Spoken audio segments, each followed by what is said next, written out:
So it almost sounds as though like for you, you know, because again, you put me on Gold Link, you put me on Isaiah Rashad. You're welcome. Yeah, in fact, I suppose influenced in my production a lot, man. And I remember, like, especially whilst we were growing up in that SoundCloud community, we got exposed to so many different types of genres, right? I miss SoundCloud. I like this. I like this. I'm gonna copy SoundCloud this. so much. How do you think that's kind of also changed your style now that we've moved to more Spotify and also using like Instagram as like a marketing tool for yourself? SoundCloud was such a good era. It was. SoundCloud era was It was mad. fun. It was like you could speak to your peers, you could speak to people like Gold Link at the time because they were coming up. They were like coming Keitra, up. Little Sims, all these other I artists. was jealous of the SoundCloud era though, because maybe this was jaded, but I thought it was more geared to producers, innit? It was. I thought the SoundCloud was the produce game. If you're an That's up-and-coming probably why I artist, liked it. like, if you're an up-and-coming artist, that I was so frustrated in the SoundCloud era. I love finding the artists there, but I was so frustrated because it felt like if you're a rapper, no one wanted to hear you, bruv. Yeah. Everyone just wanted to hear Keitra Nada, Masego, Yes. Medicine, Yes. all these people. They Soul wanted to hear the Soul Lecture. Lecture, the whole thing. Yes. That was the whole thing.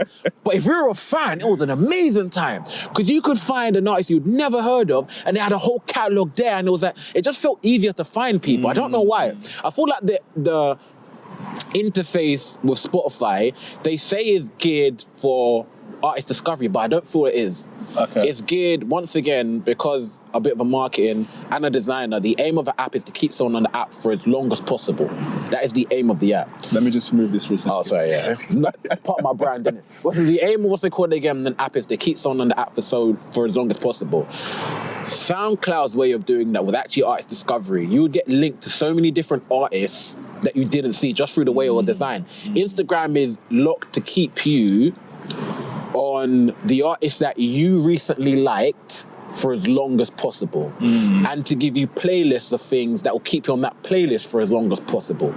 They say it's made for artist discovery, but it really isn't, and that's why it's so different to navigate the DSP space. What's DSP? DSP. Oh, bruv, I know it off the submit. It's He's dropping acronyms and he doesn't No, know. what's the D for? Distribution? No, it's DSP something streaming platforms. What's Do the you know D the again? game? What's the D again? Something streaming platform. DSP. Nah, you just- Digital. There we go. Digital streaming platform. Bruv, I know this, bruv. I'm a technical guy. I know what DSP means. Yeah. Digital streaming platform. That's why digital streaming platforms are. Bruv, I don't know brain blank, isn't it? What's it called again? That's why digital streaming platform. It's so like. And I actually really want to talk about this because I feel like artists really need to know about this, because once again, my music never started having any sort of traffic or fan base until I understood the idea of marketing and to bring these and how to work a DSP. And the thing about these DSPs, yeah, is that your job as an artist is to bring people to that DSP. You want to bring people to that platform so they can stream the thing.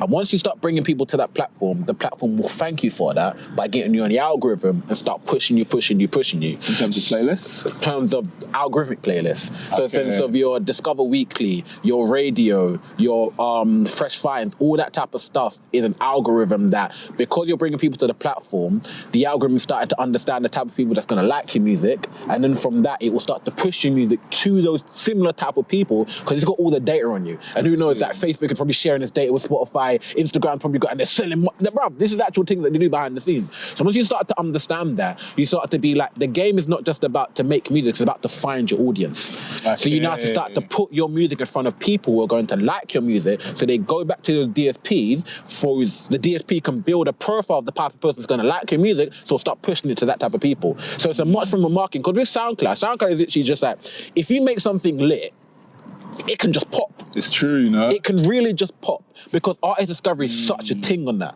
It's such a thing on that. Like, it's literally everyone's kind of on a kind of like an even playing field when it comes. That's why I really miss the SoundCloud era in that type of sense. If you're a producer, if you're an artist, you're fucked. I don't care what you say. Like, you're messed up in it. However, the DSP is so much more of a strategic playing field now. It's really strategic. You have to market in such strategic ways in this day and age just to get an audience.